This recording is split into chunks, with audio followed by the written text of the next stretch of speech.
All right, just a little tip on cleaning up a steering wheel that is older, a little bit dirty, and has gotten a shine to it. They come stock with a kind of a matte finish, and on the leather, it's for a leather wrap steering wheel.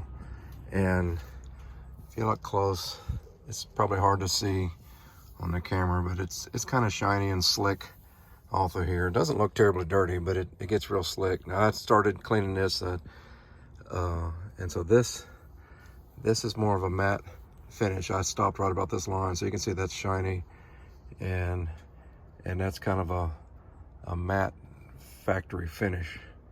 And get down here, and that's back to kind of shiny here where I haven't done anything yet. So shiny getting to matte.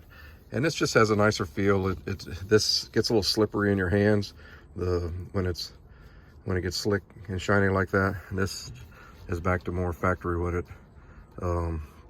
would come with. And real quick and easy to do. I use a magic eraser.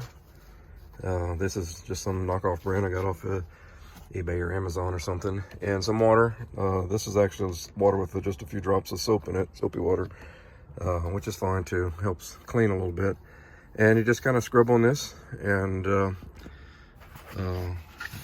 need to put a little more water on, but you just go all around, scrub it, and then wipe it off with a clean towel, and it brings it to this nice factory fresh look. So give it a shot. All right, here's the steering wheel that's been fully cleaned and treated. It has a nice matte finish all the way around. Looks back to the original factory look.